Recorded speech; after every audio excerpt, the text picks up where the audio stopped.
அடுத்த சம் பாருங்க. ஒரு தொலைக்காட்சி பெட்டியை 5% லாபத்திற்கும் ஒரு குளிர்சாதன பெட்டியை 10% லாபத்திற்கும் விற்பதால் கடைக்காரருக்கு நிகர லாபம் ரூபாய் 2000 கிடைக்கிறது. இப்போ தொலைக்காட்சி பெட்டியை வந்து எக்ஸ்ன்னு வச்சுக்கிடுவோம், குளிர்சாதன பெட்டியை வந்து ஒய்ன்னு வச்சுக்கிடுவோம். தொலைக்காட்சி பெட்டியை வந்து 5% லாபத்துக்கு விற்றுருக்காங்க. 5% ஆஃப் எக்ஸு ப்ளஸ் குளிர்சாதன பெட்டியை 10% லாபத்துக்கு விற்றுருக்காங்க. 10% ஆஃப் ஒய் விற்கும்போது ரெண்டையும் சேர்த்து விற்கும்போது அவங்களுக்கு லாபம் வந்து 2000 ரூபாய் கிடச்சிருக்கு. அடுத்து பாருங்க. ஆனால் அவர் ஒரு தொலைக்காட்சி பெட்டியை 10% லாபத்திற்கும் லாபம் 10% ஆஃப் எக்ஸ், ஏன்னா தொலைக்காட்சி பெட்டியை தான் 10% லாபத்துக்கு விற்றுருக்காங்க. குளிர்சாதன பெட்டியை 5% நட்டத்திற்கு விற்றுருக்காங்க. நட்டம்ங்கிறதுனால மைனஸ் 5% ஆஃப் ஒய். இப்படி விற்றாலுமே அவங்களுக்கு லாபம் வந்து 1500 கிடைக்கிது. ஏன்னா 10% தொலைக்காட்சி பெட்டியை லாபத்துக்கு விற்று குளிர்சாதன பெட்டியை 5% நட்டத்துக்கு விற்றாலும் அவங்களுக்கு 1500 ரூபாய் லாபம் கிடைக்கி. அதனால தான் சமன்பாடு இப்படி எழுதியிருக்கோம். ஃபஸ்ட்டு இதை பாருங்கள். 5% ஆஃப் எக்ஸை எப்படி எழுதுவோம்? 5/100 x plus 10/100 y equal to 2000. இப்போ இதை அடித்தோம்னா 5 2 10 0 0 0 கேன்சல் ஆயிரும். இப்போ x/20 plus y/10 equal to 2000. அடுத்து பாருங்கள். இதை கூட்டணும்னா கீழே பகுதி வந்து வேறு வேறையாக இருக்குது, மீச்சமாக எடுப்போம். 20க்கும் 10க்கும் மீச்சமாக எடுத்தால் 2ஆல் போட்டோன்னா 1 2 0 2 10 அடுத்து 5 2 10 1 5 2 10 2 20 மீச்சமாக வந்து 20. ஃபஸ்ட்டு இதில் கீழே 20 இருக்கனால மேலே எக்ஸ் அப்படியே போட்டுக்கிடுவோம். ப்ளஸ் இங்கே கீழே 10 இருக்குது, இதை 20 மாற்றோன்னா 2ஆல் பெருக்குவோம். அப்போ மேலே 2ஆல் பெருக்குவோம். 2y equal to 2000. இப்போது இந்த 20 ஈக்குவல் டு அங்கிட்டு போகும்போது வகுத்தலில் இருக்கிறது பெருக்கலாக மாறும். அது எப்படி எழுதுவோம்? X plus 2y equal to 2000 into 20. இப்போ இதை பெருக்கணும்னா x plus 2y equal to 2 4 1 2 3 4 0 1 2 3 4 0. அப்போது 40,000. இது வந்து முதல் சமன்பாடு. அடுத்து ரெண்டாவது பாருங்கள். 10% ஆஃப் எக்ஸு, அதாவது 10/100 into x minus 5/100 into y equal to 1500. இப்போது ஒரு 0க்கு ஒரு 0 கேன்சல் ஆயிரும். இங்கே 5 2 10 0, அதாவது x/10 minus y/20 equal to 1500. இப்போ மீச்சமாக எடுத்தோம்னா 20, இங்கே 10ன்னு இருக்குது. அப்போ 20 மாற்றோன்னா 2ஆல் பெருக்கும், மேலே 2ஆல் பெருக்கும், இங்கே 20 இருக்கனால அப்படியே எழுதிக்கிடுவோம். இப்போ 2x minus y equal to 1500. இப்போது இந்த வகுத்தலில் இருக்க 20 ஈக்குவல் டு அங்கிட்டு போகும்போது பெருக்கல்ல மாறும். இப்போ இந்த 20 ஈக்குவல் டு இங்கிட்டு போகும்போது பெருக்கல்ல மாறும். இப்போ நமக்கு 2x minus y equal to 15யும் 2யும் பெருக்கினா 30, மிச்சம் 3 0. இது வந்து ரெண்டாவது சமன்பாடு. இப்போது நம்ம முதல் சமன்பாடை 2ஆல் பெருக்கிறோம். 2x plus 2y into 2 4y equal to 80,000. இப்போது சிம்பிளெல்லாம் மாற்றணும்னா இது மைனஸு மைனஸு மைனஸ், இதுவும் கேன்சல் ஆயிரும். மைனஸ் 5y ஈக்குவல் டு இதிலேருந்து இதை கழிச்சோம்னா மைனஸ் 50,000. இப்போ y equal to minus 50,000 by இந்த பெருக்கல்ல இருக்க -5 ஈக்குவல் டு அங்கிட்டு போகும்போது வகுத்தலில் மாறும். மைனஸ் மைனஸும் கேன்சல் ஆயிரும். 5ஆல் அடித்தோம்னா 5 5 0 3 0. இப்போ ஒய் வந்து 10,000. ஒய் 10,000 அப்படிங்கிறது நமக்கு குளிர்சாதன பெட்டியோட விலை.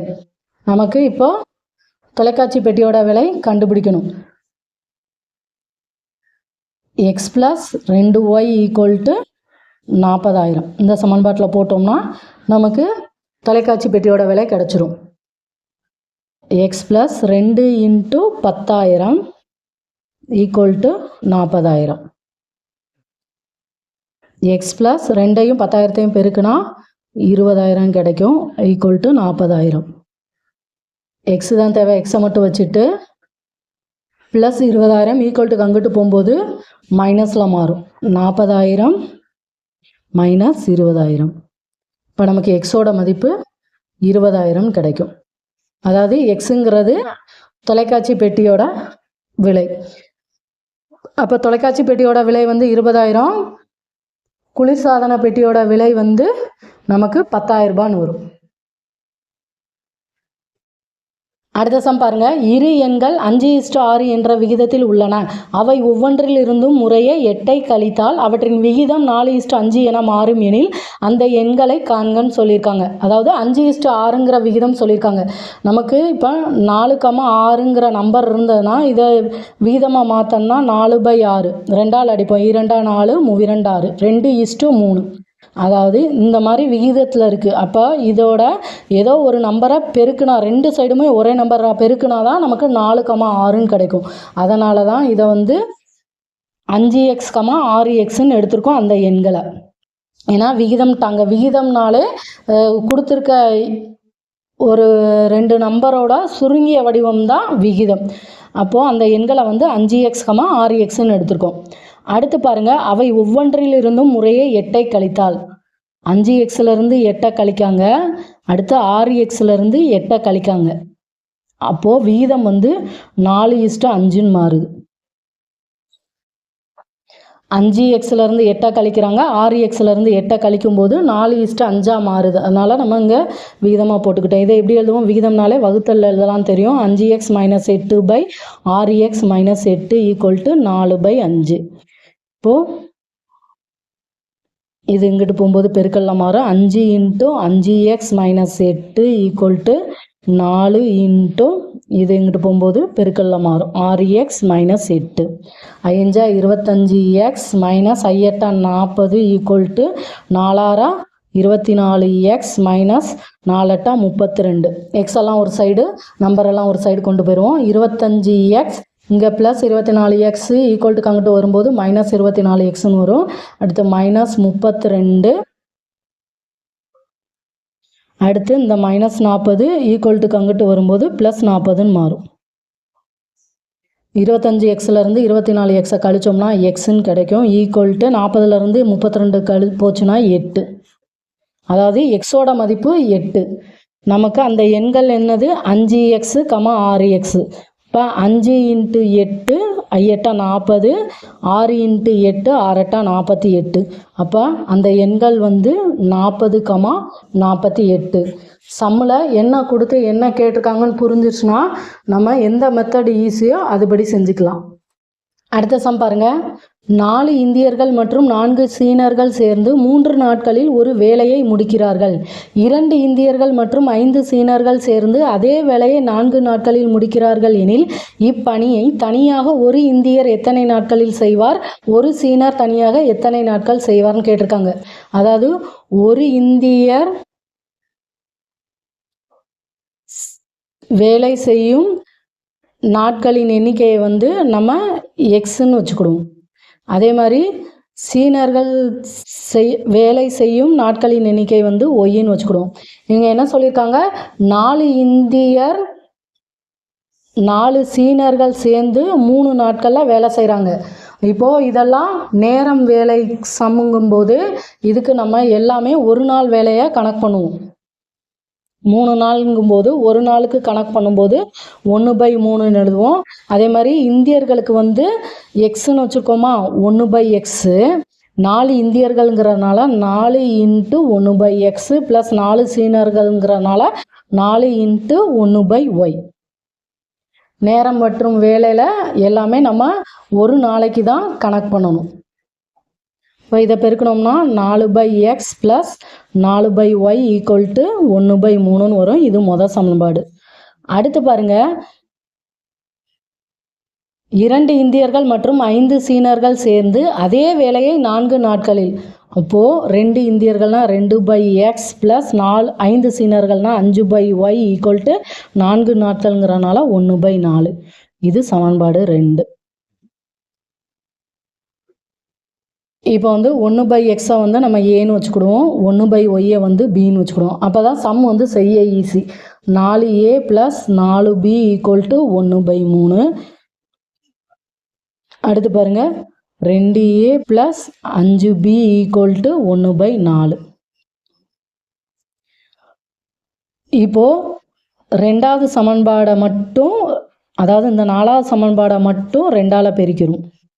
ஏன்னா 4a ப்ளஸ் 4b ஈக்குவல் 1/3ன்னு இருக்குது. இப்போ இந்த சமன்பாடை 2ஆல் பெருக்கிட்டோம்னா 4a ப்ளஸ் 10b ஈக்குவல் 2/4ன்னு வரும். இப்போ அடித்தோம்னா நமக்கு 1/2ன்னு கிடைக்கும். இப்போ இதை கழிச்சோம்னா இதுவும் கேன்சல் ஆயிரும். -6b ஈக்குவல் 1/3லேருந்து -1/2 கழிக்கணும். 1/3லேருந்து 1/2 கழிக்கணும். இப்போ மீச்சமாக எடுத்தோம்னா 6. ஃபஸ்ட்டு இதில் 3 இருக்குது, அதை 6ஆக மாற்றோம்னா 2ஆல் பெருக்குவோம், மேலே 2ஆல் பெருக்குவோம் 2.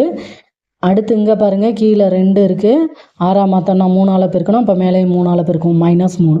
இப்போ நமக்கு -1/6 -1/6ன்னு வரும். இந்த மைனஸும் கேன்சல் ஆயிரும்.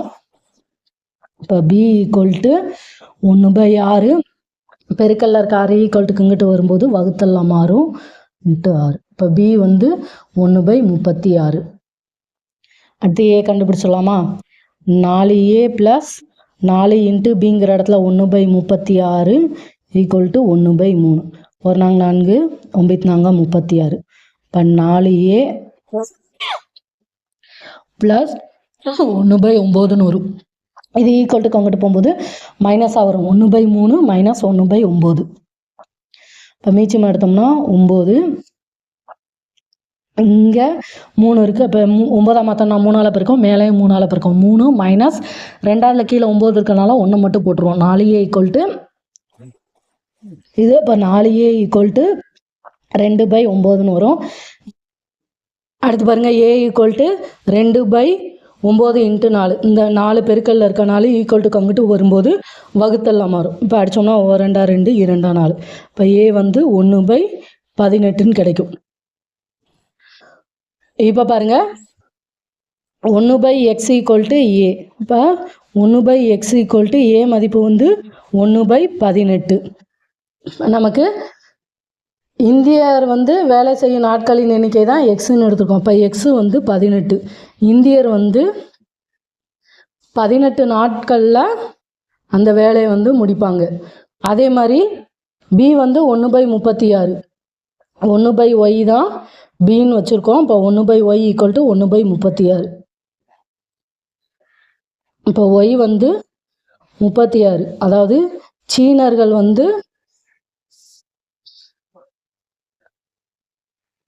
1/y equal 1/36. இப்போ ஒய்யோட மதிப்பு 36, அதாவது சீனர்கள் 36 நாட்களில் வேலை முடிப்பாங்க.